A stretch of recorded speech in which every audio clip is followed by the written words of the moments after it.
Dictation शुरू होगी 5 second बाद।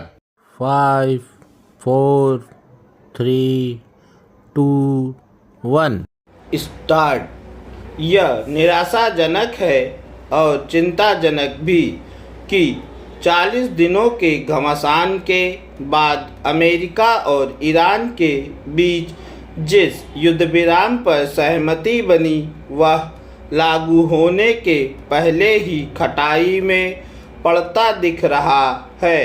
इसका कारण यह है कि लेबनान में इजराइल के हमले थमे नहीं।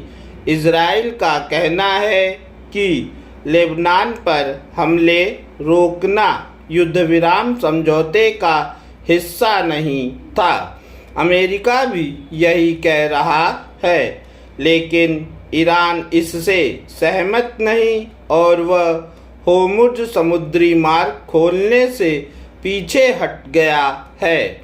स्पष्ट है कि यदि इजराइल के लेबनान पर हमले जारी रहते हैं तो पाकिस्तान की कथित मध्यस्थता से जिस युद्धविराम पर सहमति बनी और जिसके कारण विश्व ने राहत की सांस ली वह लागू ही नहीं हो सकेगा। इसके लागू होने के आसार इसलिए भी कम होते दिख रहे हैं क्योंकि इजराइल के लेबनान पर हमलों के जवाब में ईरान खाड़ी देशों को निशाना बना रहा है और उधर अमेरिका धमकी भरे स्वर में कह रहा है कि युद्धविराम लागू न होने पर उसकी सेनाएं ईरान पर हमले के लिए तैयार हैं।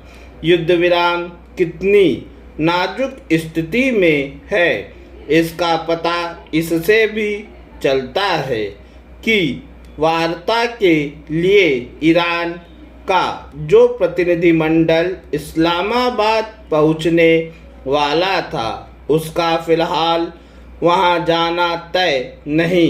इस सब के बीच जिन शर्तों पर युद्धविराम पर सहमति बनी थी उन्हें लेकर अमेरिका और ईरान अलग अलग दावे कर रहे हैं।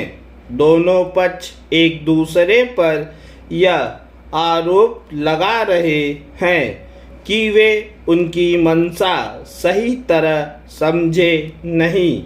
ऐसा तभी होता है जब अविश्वास चरम पर होता है और विरोधी पक्ष एक दूसरे के प्रति संशय से भरे होते हैं।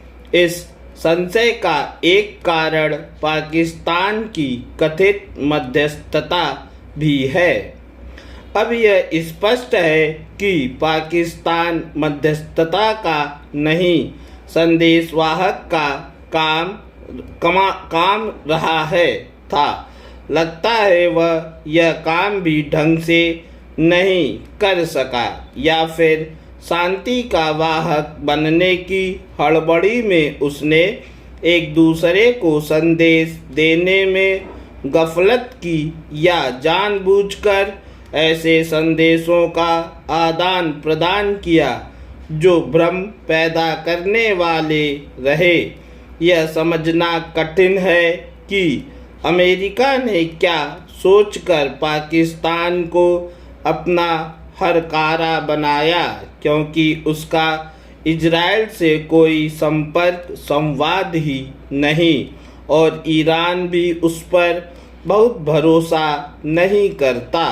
यदि अमेरिका और ईरान वास्तव में युद्ध विराम कर बातचीत के माध्यम से विवादों का हल करना चाहते हैं तो उन्हें ऐसे किसी भरोसेमंद मध्यस्थ का चयन करना होगा जिसकी कुछ साख हो। दोनों ही पक्षों को यह समझना होगा कि युद्ध विराम केवल उनके या फिर पश्चिम एशिया के लिए ही नहीं पूरी दुनिया के लिए आवश्यक है, क्योंकि होर्मुज़ समुद्री मार्ग बाधित होने से विश्व अर्थव्यवस्था गहरे संकट का सामना कर रही है। इस मार्ग के बंद होने से उपजे ऊर्जा संकट से पूरी दुनिया में उद्योग धंधे प्रभावित हो रहे हैं। पूर्ण विराम।